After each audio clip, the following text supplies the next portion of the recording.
What's up, my guys? Today I'm training legs and I'll talk about why I never ghost women. Never. Let's get into the video. Personally, I only have a few reasons to ever even think about ghosting girls.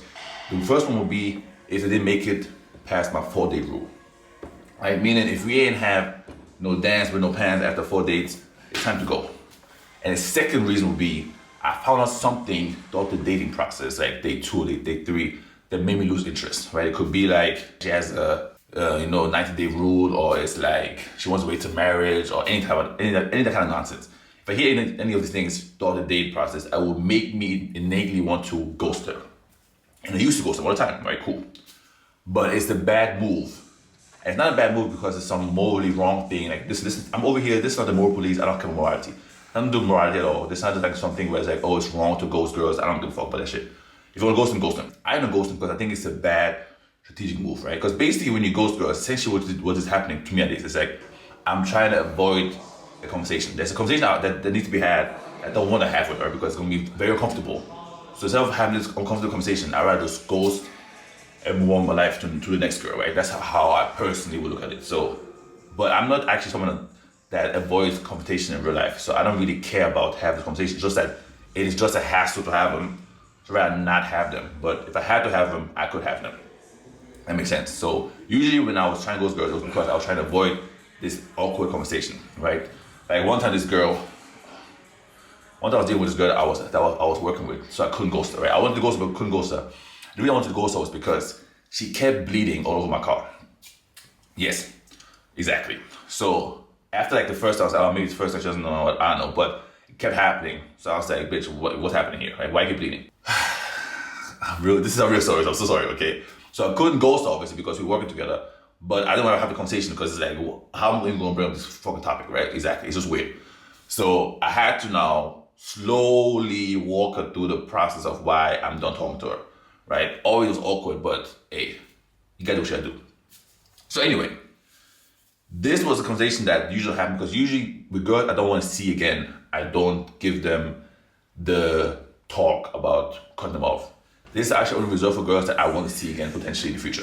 So what I've learned with this is that with women, there's actually never a clean cut. Like there's never a time when like you cut a girl off from talking to her and she actually never returns.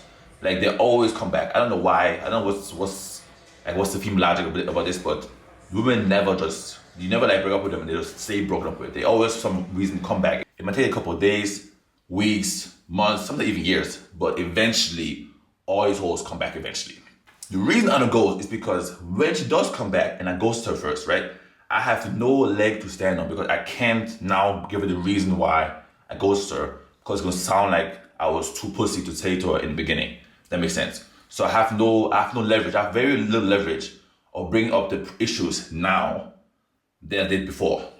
And also top of that is that usually the issue is gonna be she didn't want to go to Pound Town in a timely manner, right? I can't bring this up after the fact. I have to bring it up in the beginning. Give me the most leverage possible when she returns. Does it make sense? So why I don't ghost them is because when I did want to ghost them, instead of ghosting them now, I just have the conversation and I basically tell them that, hey, you're not trying to get hit, I'm trying to hit.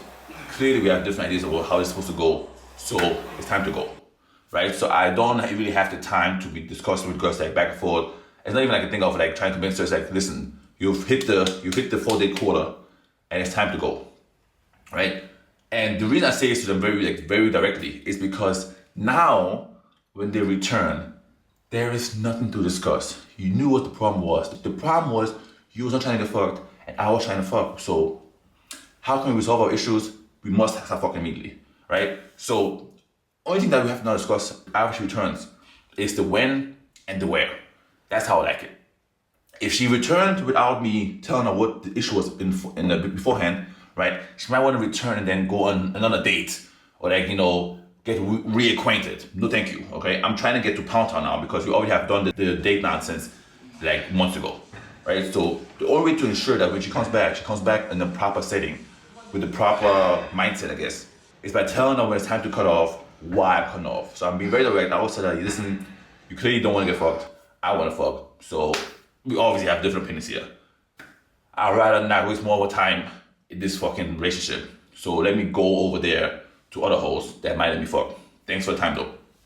So then you're sitting there, confused, and eventually time passes, and eventually we were, actually, he didn't make any ridiculous request. That's actually a very reasonable request. You know, 4 dates, 4 days is I'm very generous. 4 dates without fucking bro, it's ridiculous, right? Exactly.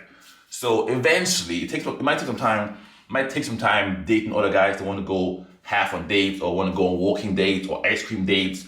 You know, it might take some time with those guys. Then she's gonna appreciate what I was doing for her. And when that time comes and she returns, she not only can return by dropping the panties.